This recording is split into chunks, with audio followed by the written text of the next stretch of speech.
Hello everyone. तो इस video में हम पढ़ने जा रहे हैं 10th क्लास का हिस्ट्री का फर्स्ट चैप्टर सरस्वती सिंधु सभ्यता। तो सबसे पहले हम पढ़ेंगे चैप्टर की ब्रीफ समरी, अध्याय का संक्षिप्त परिचय। तो ये क्या थी? प्रथम नगरीय सभ्यता थी। फर्स्ट ये सिटी सिविलाइजेशन थी। तो कहाँ पर ये विकसित हुई? सरस्वती और सिंधु नदियों के उपजाऊ मैदान में जो पहली नगरीय सभ्यता थी उसका उदय हुआ। और इस सभ्यता के जो पुरा स्थल है, बड़ी संख्या में सरस्वती सिंधु सभ्यता, सरस्वती सिंधु नदियों के किनारे होने के कारण इसे क्या कहा जाता है? सरस्वती सिंधु सभ्यता कहा जाता है। और इसकी समकालीन सभ्यताएं कौन सी थी?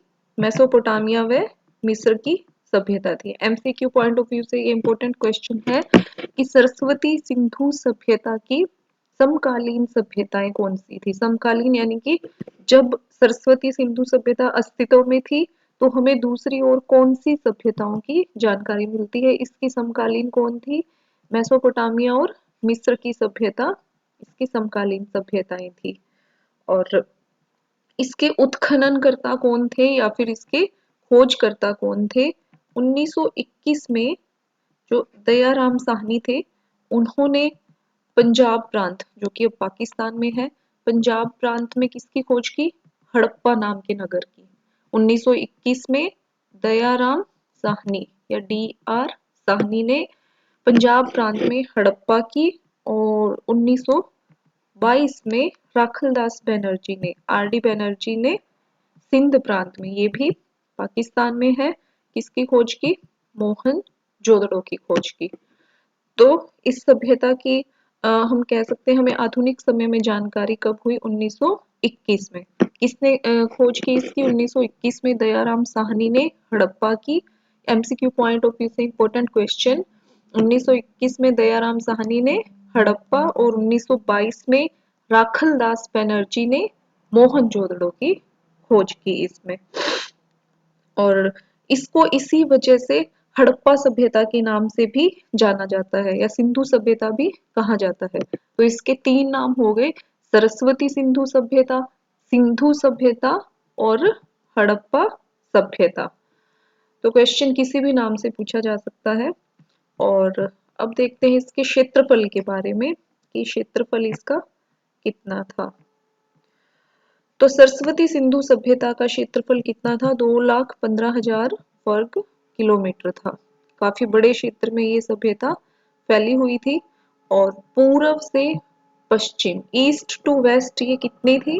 1600 किलोमीटर के लंबाई में ये फैली हुई थी। और उत्तर से दक्षिण लगभग 1400 किलोमीटर थी। नॉर्थ टू साउथ 1400 ये किलोमीटर्स तक फैला हुआ था इसका एरिया।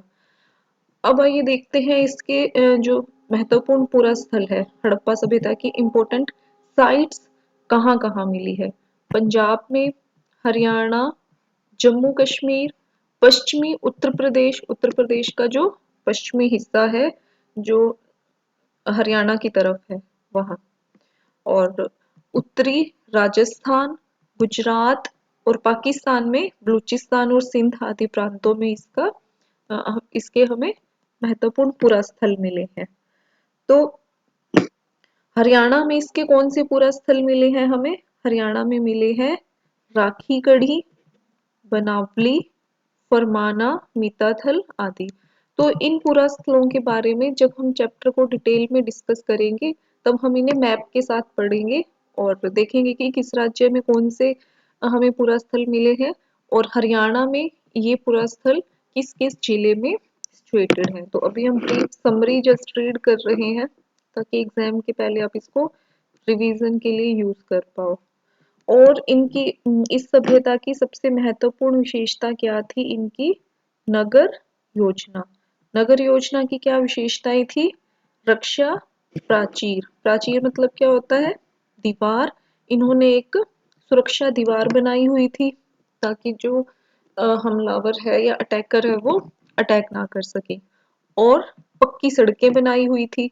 नालियां, उस समय की सरस्वती सिंधु सभ्यता की ये बहुत इंपॉर्टेंट फीचर थी कि आज की तरह वहाँ सीवरेज सिस्टम डेवलप था। भवन निर्माण की कला या आर्किटेक्चर जानते थे। ईंटों का माप उनकी ईंटों का साइज एक जैसा होता था। स्नानागार, वहाँ बहुत बड़ा जो स्नानागार मिला है। अन्नगार, स्टोरेज, जहाँ पे वो खाने पीने की चीजें रखते थे। और कुएं, शौचालय, टॉयलेट्स वहां पर मिले हैं। तो ये उनकी सिटी प्लानिंग की, नगर योजना की इम्पोर्टेंट फीचर थी। क्या क्या? रक्षा प्राचीर, सड़कें, नालियां, भवन, ईंटों का माप, स्नानागार, अन्नगार, कुआं और शौचालय। तो इन्हीं से आप बड़ा क्वेश्चन भी लिख सकते हैं और एमसीक्यू का भी हम आंसर दे सकते हैं कि इनमें से कौन सी सरस्वती सिंधु सभ्यता की फीचर्स है और कौन सी नहीं है। इसके बाद है कला। कला में क्या करते थे वो? उन्होंने पत्थर को यूज किया औजारों के लिए या फिर अपने डेली यूज के लिए। धातु और उन्होंने मिट्टी की मूर्तियां बनाई, धातु व मिट्टी की मूर्तियां बनाई। तो ये उनकी आर्ट को शो करता है। महत्वपूर्ण कलाकृतियां उनकी कौन सी है? एक तो 19 सेंटीमीटर लंबी एक मूर्ति मिली है जो कि खंडित है, कुछ टूटी हुई है। ये एक पुरुष की मूर्ति है, एक मेल की स्टैचू है ये। और दूसरी क्या है उनकी महत्वपूर्ण कलाकृति? धातु की बनी हुई नर्तकी की मूर्ति है। ये कांसे की बनी हुई है और मोहनजोदड़ो से जो मिली है। ये धातु की नर्तकी की मूर्ति ज्यादा इंपॉर्टेंट है, इसे हम अच्छे से याद करेंगे। धातु की नर्तकी की मूर्ति कहाँ से मिली है? मोहनजोदड़ो से। और किस धातु की बनी है ये? कांसे की बनी है। आगे हम क्वेश्चंस में भी इसको डिस्कस करेंगे। भोजन क्या क्या करते थे वो? शाकाहारी और मांसाहारी दोनों प्रकार का वो भोजन करते थे। आभूषण, ज्वेलरी कैसी पहनते थे? जो अमीर लोग थे वो सोने चांदी के और अर्ध कीमती पत्थर, जो अच्छी क्वालिटी के स्टोन्स थे, उनके भी वो गहने बनाते थे। हाथी दांत के, हाथी के जो दांत होते हैं उसके भी वो आभूषण बनाते थे। और गरीब लोग थे वो किसके बनाते थे? पक्की मिट्टी के, मिट्टी को पका करके हड्डियों के, जानवरों की हड्डियों के और पत्थरों के वो आभूषण बनाते थे। और इसके बाद है सौंदर्य उपकरण या मेकअप के लिए उनकी लेडीज क्या यूज करती थी? काजल, सुरमा, सिंदूर, हाथी दांत के कंघे। कॉम्स किसकी बनी होती थी? हाथी दांत की। और तांबे के शीशे। तो इन चीजों को वो लेडीज अपने मेकअप के लिए यूज करती थी। सौंदर्य उपकरण कह सकते हैं एज अ ब्यूटी टूल्स वो इनको यूज करती थी। मनोरंजन, एंटरटेनमेंट के लिए वो क्या करते थे? शतरंज खेलते थे, चेस कि आज भी खेला जाता है, डांस, नृत्य, शिकार करते थे वो। और बच्चों के लिए खिलौने बनाते थे, झुनझुने जैसे, सीटियां, गाड़ियां। तो ये टॉयज वो बच्चों के लिए बनाते थे, झुनझुने, सीटियां और गाड़ियां। और बड़े लोग क्या करते थे? शतरंज खेलते थे, डांस करते थे और शिकार करते थे। कृषि किन किन फसलों की करते थे? गेहूं, चावल, मूंग, मटर, मसूर, सरसों, कपास, तिल आदि। इनकी वो क्या करते थे? खेती करते थे। और पालतू पशु उनके कौन से थे? कौन कौन से पशुओं को पाला हुआ था? गाय, बैल, भैंस, भेड़, बकरी, कुत्ता, गधा, सुअर, घोड़ा, ऊंट। यानी कि आज भी हमने जिन पशुओं को पालतू बनाया हुआ है उन्हीं पशुओं को वो अ, पालतू बना करके अपने घरेलू कार्यों में यूज करते थे। व्यापार, व्यापार कैसा था उनका? आंतरिक और विदेशी। यानी कि अ, देश के अंदर तो था ही, दूसरे देशों के साथ भी ये प्रूफ मिले हैं। मेसोपोटामिया की सभ्यता के साथ उनका व्यापार होता था। और व्यापार स्थल और समुद्र मार्ग दोनों से होता था। और उपासना या पूजा वो किसकी करते थे? मातृशक्ति की। मातृशक्ति वो किसको मानते थे? प्रकृति को। प्राणी और वनस्पति जगत, यानी कि जो पशु पक्षी है और पेड़ पौधे हैं उनको वो उनकी वो पूजा करते थे। उसे वो क्या कहते थे? मातृ शक्ति कहते थे। अपने माता के समान वो मानते थे प्रकृति को। और मेनली हमें किसके प्रूफ मिले हैं कि वो किसकी पूजा कर रहे थे? पशुपति और शिवलिंग की वो पूजा करते थे। और कांसे की धातु का उन्होंने यूज किया था। और ये सभ्यता वो थी जिसने सबसे पहले क्या किया था, कांस्य धातु का यूज किया था, ब्रॉन्ज मेटल का यूज किया था। सरस्वती सिंधु सभ्यता के लोगों ने सबसे पहले किस धातु का यूज किया, कांसे का। और ये लोग एक और इम्पोर्टेंट फीचर कि वो लोहे से परिचित नहीं थे, उस समय तक वो लोग लोहा यूज नहीं करते थे, वो कांसा या ब्रॉन्ज मेटल का यूज करते थे। तो ये भी इम्पोर्टेंट पॉइंट है। और इसके बाद हम देखेंगे कि ये सभ्यता समाप्त कैसे हुई, इसका पतन कैसे हुआ।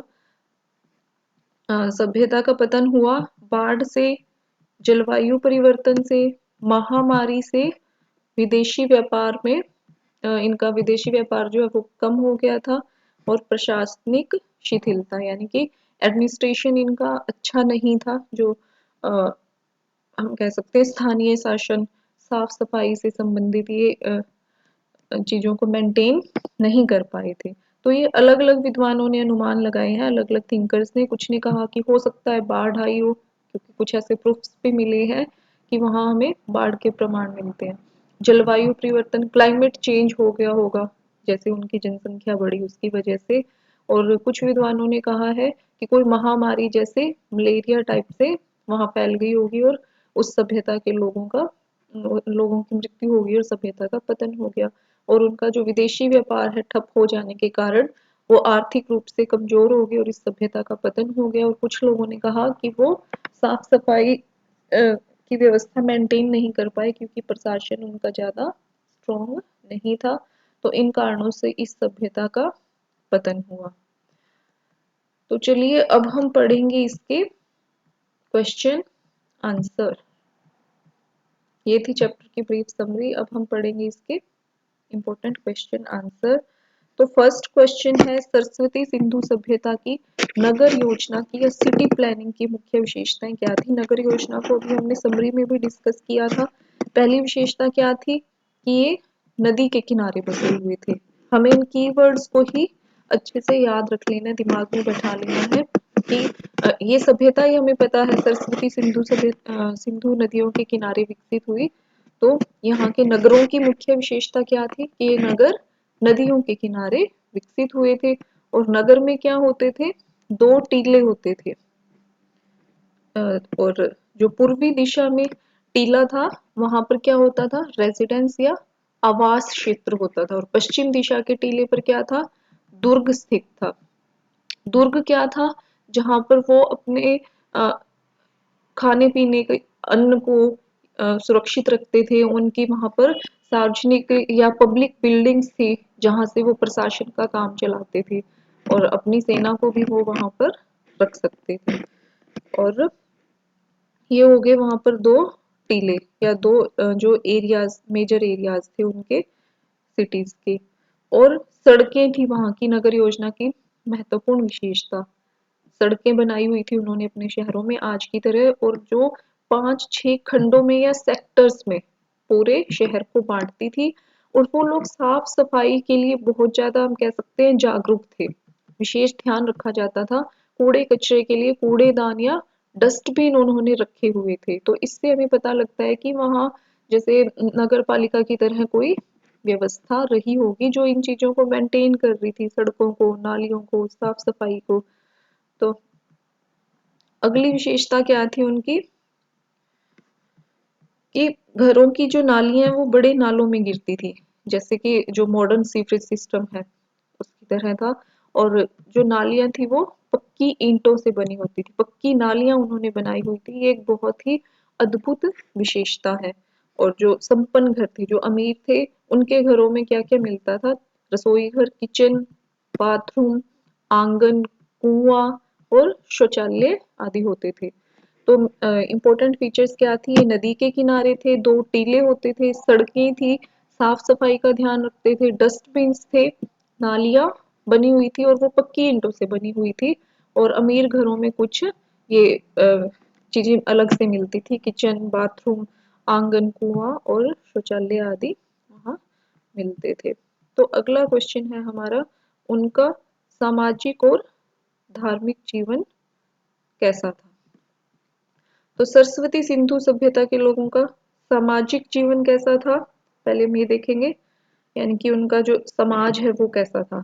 समाज क्या था, अनेक वर्गों में बंटा हुआ था। एक क्षेत्र में कौन रहते थे, शासक, और दूसरे में प्रशासनिक अधिकारी रहते थे। और ये जो शासक और प्रशासनिक थे, जो एक क्षेत्र में रहते थे, उनकी सुरक्षा और सुविधा का पूरा ध्यान रखा जाता था। और जो आवासीय क्षेत्र था, वहां पर कौन रहते थे, व्यापारी, सैनिक, अधिकारी, शिल्पी और मजदूर रहते थे। यहाँ इसे हम थोड़ा करेक्ट करेंगे। एक क्षेत्र में शासक शासक और प्रशासनिक अधिकारी रहते थे, और दूसरे क्षेत्र में कौन रहते थे, व्यापारी, सैनिक, अधिकारी, शिल्पी और मजदूर रहते थे। शिल्पी यानी कि जो मैकेनिक टाइप के लोग थे। और इनकी सुरक्षा की कोई विशेष व्यवस्था नहीं थी, यानी कि आज की तरह ही वहां का भी सिस्टम था कि जो शासक वर्ग है और प्रशासनिक अधिकारी है, इन्हें ही महत्वपूर्ण स्थान दिया जाता था और इनकी सुरक्षा का विशेष ध्यान रखा जा रहा था। और लेकिन कुछ जो नगर हैं जैसे कालीबंगा, लोथल, बनावली और धोलावीरा, यहाँ क्या प्रूफ मिले हैं कि ये जो आवासीय क्षेत्र है उनकी भी किलेबंदी की गई थी, यानी कि उनकी सुरक्षा के भी व्यवस्था की गई थी, किले बना करके, ताकि कोई जो आउटसाइडर है वो इन पर अटैक ना कर सके। और यहाँ के लोग भोजन कैसा करते थे, ये हम पहले भी पढ़ के आए हैं। शाकाहारी और मांसाहारी दोनों प्रकार का भोजन करते थे। शाकाहारी में वो क्या खाते थे, जो गेहूं, चावल, फल, सब्जियां, दूध और मांस खाते थे, वो जानवरों का मांसाहारी में। भोजन के लिए वो किन बर्तनों का यूज करते थे, थाली, गिलास, कटोरा, लोटा आदि, जो हम आज यूज करते हैं लगभग उसी टाइप के वो बर्तन यूज करते थे। ये हम पढ़ रहे हैं उनकी सामाजिक व्यवस्था। और वहाँ के लोग कैसे थे, वस्त्रों और आभूषणों के, कपड़ों और ज्वेलरी के शौकीन थे, जैसे आज हम भी हैं। और आभूषणों में, ज्वेलरी में क्या क्या पहनते थे वो, हार, नेकलेस, भुजबंद यानी कि बाजूबंद हाथ में पहना जाता है, कंगन, कड़ा और अंगूठी, रिंग, इस टाइप की ये ज्वेलरी पहनते थे। और जो रिच क्लास था, ये हम पढ़ चुके हैं समरी में, कीमती पत्थरों के, सोने, चांदी, हाथी दांत के गहने पहनता था। और जो पुअर क्लास था, निर्धन वर्ग था, वो मिट्टी को पका के हड्डी या पत्थर के जो गहने पहनता था। और जो लेडीज है वो मेकअप के लिए क्या यूज करती थी, काजल, सुरमा और सिंदूर यूज करती थी। और एंटरटेनमेंट के लिए शतरंज, चेस और डांस और हंटिंग, शिकार, उनके क्या थे, प्रिय शौक थे। धार्मिक जीवन देखते हैं अब इनका कैसा था। सरस्वती सिंधु सभ्यता के लोगों का धर्म में पूरा विश्वास था। और कई परंपराओं के इनकी कई परंपराओं को बाद के भारतीय समाज ने भी अंगीकृत किया, जैसे ये प्रकृति की पूजा करते थे, तो उस चीज को हम आज भी फॉलो कर रहे हैं। जैसे सूर्य की उपासना, वृक्षों की उपासना, धरती माँ की उपासना या पूजा। तो इन परंपराओं को, इनकी रिचुअल्स को आज की सोसाइटी ने भी आज तक अपनाया हुआ है। यहाँ के लोग मातृ शक्ति की पूजा करते थे, यानी कि प्रकृति की वो पूजा करते थे। प्राणी और वनस्पति जगत के रूप में करते थे। पशु पक्षी व पेड़ पौधों की वो उपासना करते थे।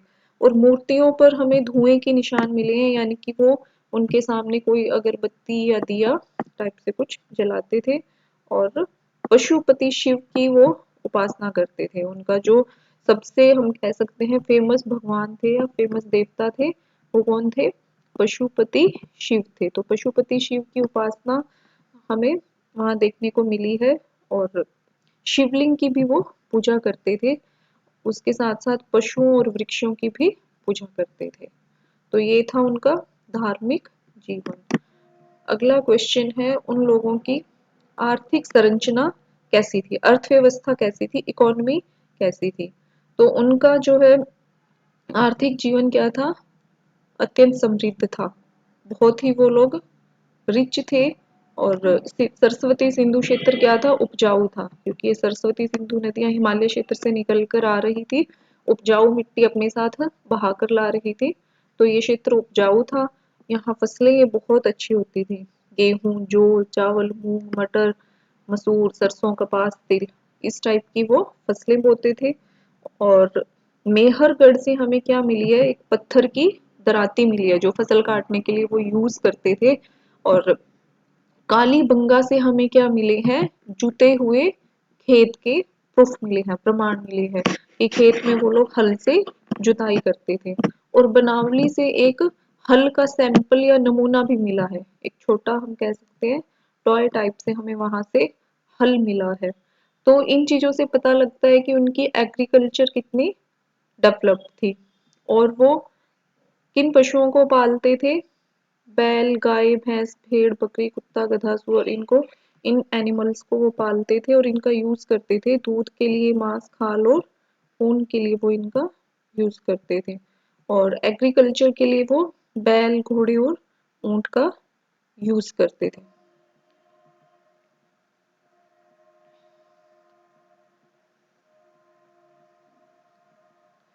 तो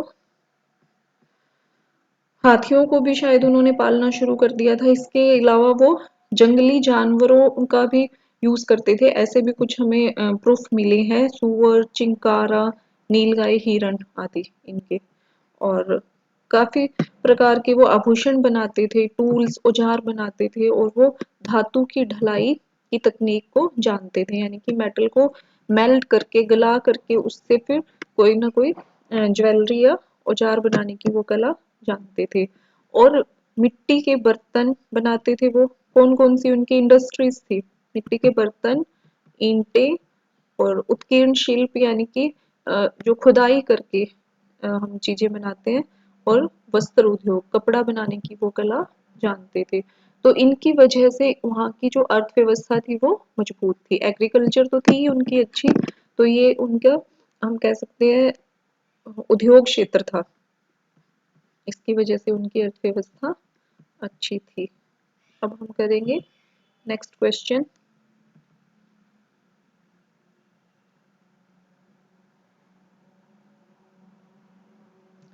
नेक्स्ट क्वेश्चन है कि उनकी कलात्मक विशेषताएं क्या थी।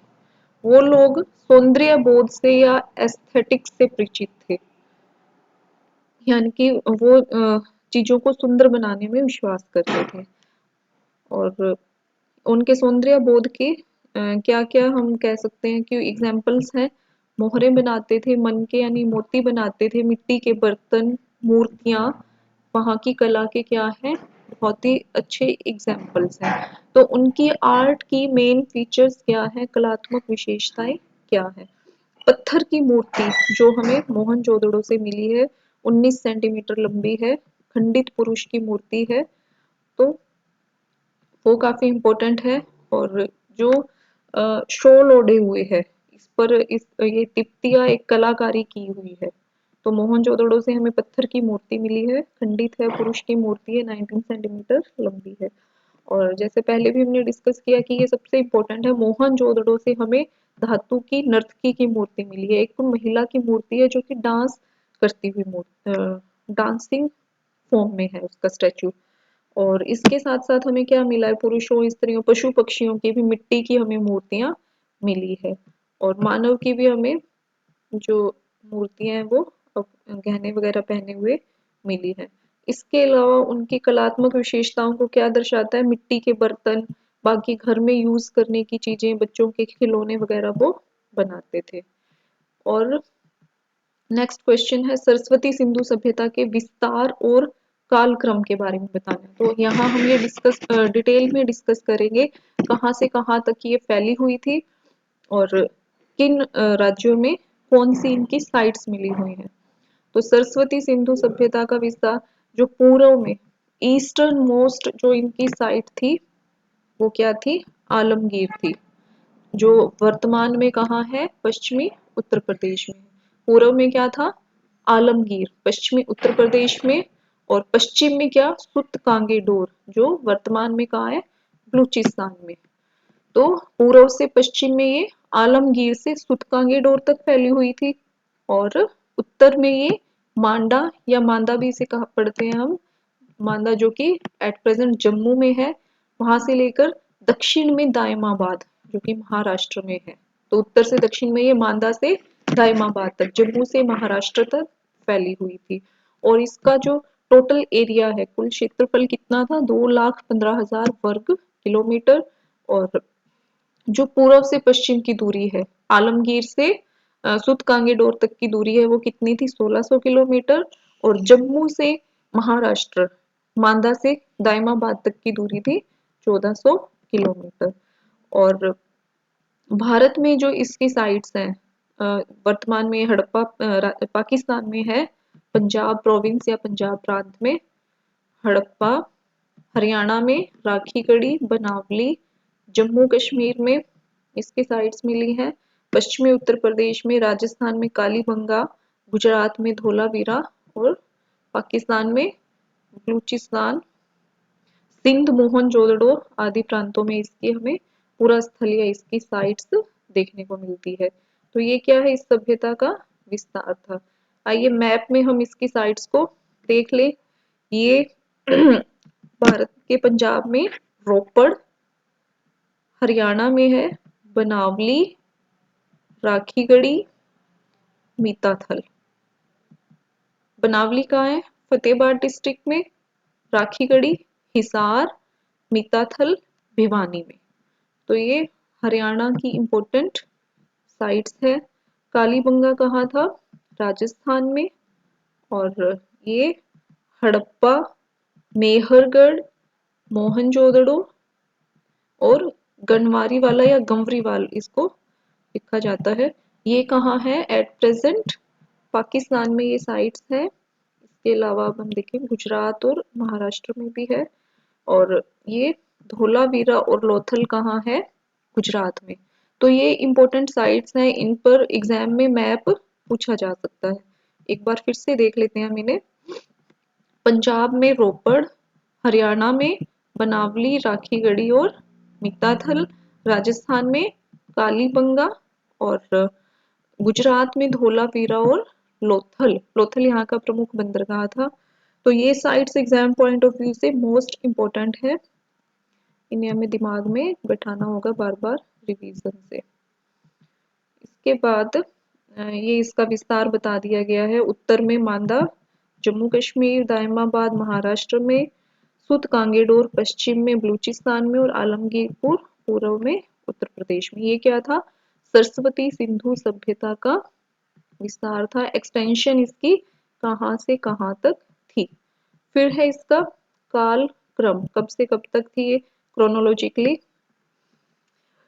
तो जो प्राचीन सभ्यताएं हैं उनको हम किस मेथड से जानते हैं कि वो कितने साल पहले एग्जिस्ट करती थी, किस मेथड से, रेडियो कार्बन डेटिंग विधि से या रेडियो कार्बन मेथड से। उनमें ये चेक किया जाता है कि कितना कार्बन मौजूद है। तो जो फर्स्ट इसका स्टेज है या पहला स्टेज है, जो हम 3 स्टेजेस पढ़ेंगे। तो पहला स्टेज कब माना जाता है, 7,500 से 7,000 ईस्वी पूर्व माना जाता है कि यहाँ पर जो पहली एग्रीकल्चर सिविलाइजेशन, प्रथम कृषि संस्कृति यहाँ विकसित हुई। और क्योंकि ये नदियों के किनारे थी, इसलिए यहाँ पहले क्या हुआ, कृषि का विकास हुआ। और फिर लोगों ने अपने यहाँ घर बनाने शुरू कर दिए। और 3200 ईसा पूर्व क्या हुआ, यहाँ पर हमें सिटी प्लानिंग के, पहले क्या थी, ग्रामीण संस्कृति, कृषि विकसित हुई यहाँ। फिर हमें यहाँ नगर योजना के लक्षण मिले, लोगों ने लिखना, मोहरे बनाना, नाप तोल, इन चीजों का इन्होंने विकास कर लिया। नई नई जो कृषि पद्धतियां थी उनका भी इन्होंने विकास कर लिया। इसके बाद क्या हुआ, 2600 ईस्वी पूर्व तक ये क्या हो गई थी, नगरीय सभ्यता इसे माना जाने लगा, ये पूरी तरह नगरीय सभ्यता हो गई। और 1900 ईस्वी पूर्व तक आते आते नगरीय सभ्यता वापिस क्या हो गई, ग्रामीण संस्कृति में चेंज हो गई, कन्वर्ट हो गई। और 1300 ईस्वी पूर्व से इस नगरीय सभ्यता का पतन हो गया, इस सभ्यता क्या हो गई, समाप्त हो गई। यानी कि पहले ये क्या थी, कृषि सभ्यता थी, फिर नगरीय सभ्यता बनी, फिर वापस ग्रामीण संस्कृति ये बनी और 1300 ईस्वी पूर्व में इसका पतन हो गया। तो ये एक टेबुलर फॉर्म में हमने यहाँ पे बनाई है कि कैसे ये सभ्यता थी। प्रारंभिक काल 4000 से 600 ईसा पूर्व, ये विकसित ग्रामीण संस्कृति थी। फिर नगरीय सभ्यता हुई 2600 से 1900 ईस्वी पूर्व। फिर थर्ड स्टेज में ये वापस क्या उत्तर काल में क्या रही है, ग्रामीण सभ्यता रही और 1300 ईसा पूर्व में इसका हम कह सकते हैं अंत्य, पतन हो गया। अब हमें पढ़ना है इसके पतन के कारणों के बारे में कि ये सभ्यता क्यों समाप्त हो गई। प्रशासनिक शिथिलता, कि जो यहाँ का प्रशासन था वो ज़्यादा एक्टिव नहीं रहा और जिसके कारण यहाँ साफ सफाई ये लोग मेंटेन नहीं रख पाए। गलियों और सड़कों में अतिक्रमण या भीड़ भाड़ बढ़ने लगी। नए मकानों के निर्माण में पुराने मकानों की ईंटें वो लोग यूज करने लगे। दीवारें कम चौड़ी बनने लगी, यानी कि वहाँ की जो म्यूनिसिपैलिटी वगैरह थी उन्होंने ध्यान नहीं दिया इन चीजों पर और धीरे धीरे वो नगरीय सभ्यता ग्रामीण संस्कृति में बदल गई। ये सभ्यता के पतन के बारे में अलग अलग विद्वानों के अलग अलग विचार हैं। बाढ़, जो कुछ इसके साइट्स हैं मोहनजोदड़ो, चनहुदड़ो, लोथल, भगत राव, वहां से बाढ़ के प्रूफ मिले हैं। तो कई विद्वान ये अनुमान लगाते हैं कि बहुत ज्यादा वहां बाढ़ आई होगी और इस सभ्यता का पतन हो गया। जलवायु परिवर्तन, क्लाइमेट चेंज, कि उन्होंने इतनी ज्यादा जलवायु के साथ छेड़छाड़ की होगी कि प्रकृति के साथ छेड़छाड़ की होगी कि क्लाइमेट चेंज हुआ और वो उनके पतन का कारण बना। वर्षा कम हुई होगी या सरस्वती नदी सूख गई जिसके कारण जो नदी के किनारे शहर बसे हुए थे राजस्थान, हरियाणा, पंजाब के, उनका क्या हुआ, विनाश हो गया। कुछ विद्वान कहते हैं कि हो सकता है कोई बहुत बड़ी वहां महामारी फैली हुई हो, जैसे मोहनजोदड़ो से हमें 42 मानव कंकाल, ह्यूमन स्केलेटन्स मिले हैं और बाद में रिसर्च में पता लगा है कि इनमें से 41 लोगों की मौत मलेरिया से हुई थी।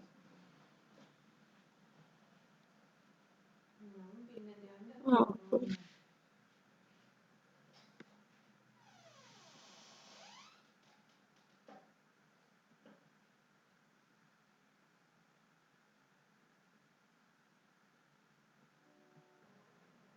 कि विदेशी व्यापार में इनके कमी आई जिसके कारण इनकी आर्थिक स्थिति कमजोर हुई और इस सभ्यता का पतन हो गया।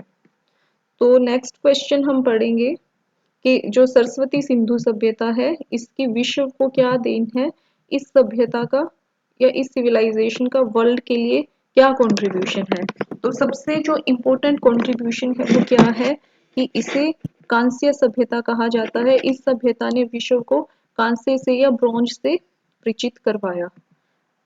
और दूसरा, पहली बार इस सभ्यता में हमें नगरीकरण देखने को मिला, अर्बनाइजेशन देखने को मिला और ये सभ्यता अत्यंत नियोजित थी। इनके जो सिटीज थी वो वेल प्लान्ड थी, जैसे आज के समय में सिटीज को प्लान करके बनाया जाता है, तो उस तरीके से इनके जो नगर थे वो बहुत नियोजित थे। जो मॉडर्न सीवरेज सिस्टम है वैसा उन्होंने नालियों का सिस्टम विकसित किया हुआ था, तो वर्ल्ड को इन्होंने ये इन चीजों की जानकारी दी। और मोहनजोदड़ो में एक मोहर मिली है, वहां पर एक पुरुष की आकृति पद्मासन मुद्रा में है, तो इससे पता लगता है कि वो लोग भी योग के महत्व से, योगा की इम्पोर्टेंस से परिचित थे और वृक्षों की वो लोग पूजा करते थे। इससे पता लगता है कि वो पर्यावरण, एनवायरनमेंट और वनस्पति के लिए कितने जागरूक थे। तो ये है उनका मॉडर्न वर्ल्ड के लिए कंट्रीब्यूशन। और वहाँ की जो शिल्प कला है, आर्ट, किससे पता लगती है हमें, उन्होंने काफी मोहरें, मनके, मिट्टी और पत्थर की मूर्तियां बनाई हुई थी। इससे हमें क्या पता लगता है कि उनकी जो कला है वो भी काफी विकसित थी और उन्होंने पूरे विश्व को कला से भी परिचित करवाया। और वहां से हमें क्या क्या प्रमाण मिले हैं, दराती, जुते हुए खेत, हल का नमूना आदि मिले। तो इससे पता लगता है कि उनकी जो एग्रीकल्चर थी वो कितनी डेवलप्ड थी। और अनाज को वो लंबे समय तक संग्रह यानी कि स्टोर करने के लिए अन्नागार बनाते थे, जैसे आजकल हम वेयर हाउसेस बनाते हैं। तो इससे पता लगता है कि वो कितनी विकसित सभ्यता थी।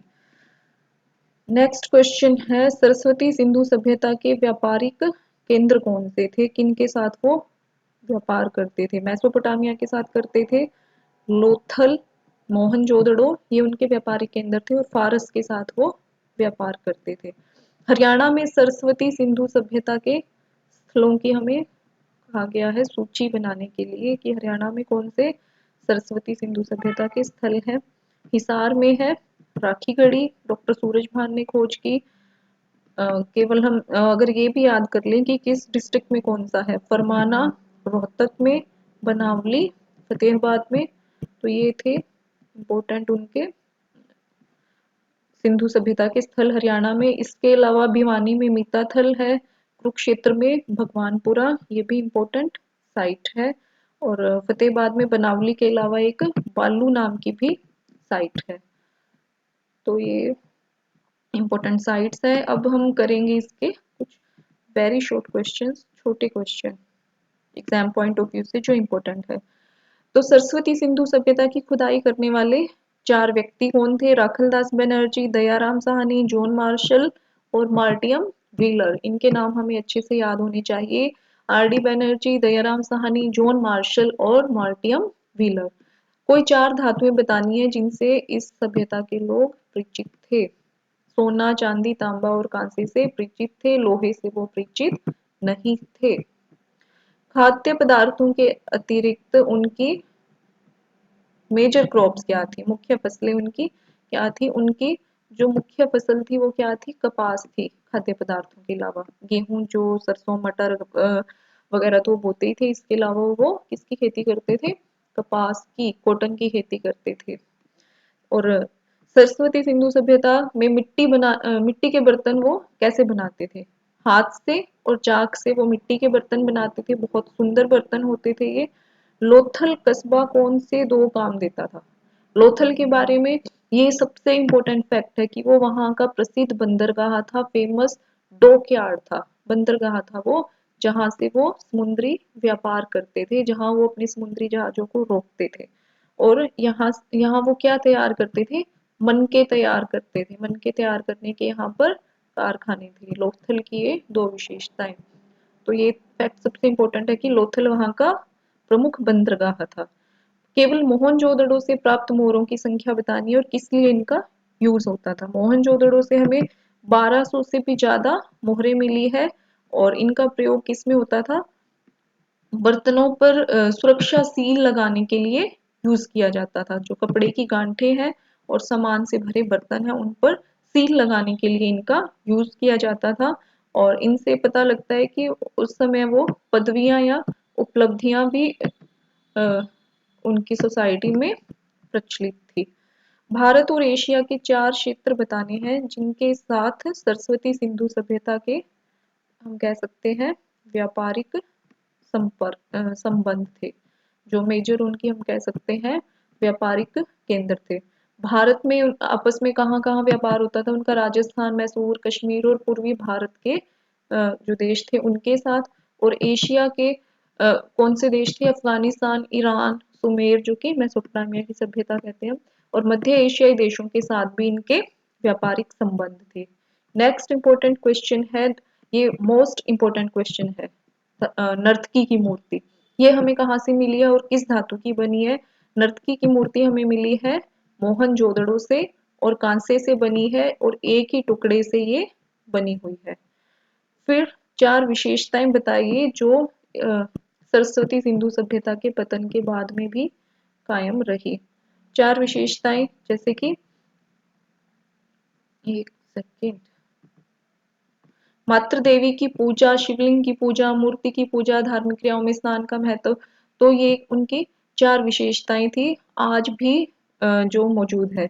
हम प्रकृति की पूजा करते हैं, मंदिरों में शिवलिंग की, मूर्ति पूजा हम स्टैचू वर्शिप आज भी करते हैं, और धार्मिक क्रियाओं में कोई भी हमें पूजा पाठ हवन में बैठना हो उसके पहले हम नहाकर बैठते हैं, या फिर जैसे कि कोई भी इम्पोर्टेंट डे हो, ग्रहण हो, सूर्य का उत्तरायण होना हो, तो जो सार्वजनिक स्नान है, घाटों पर नदियों के किनारे स्नान किया जाता है, उसका महत्व आज भी बना हुआ है।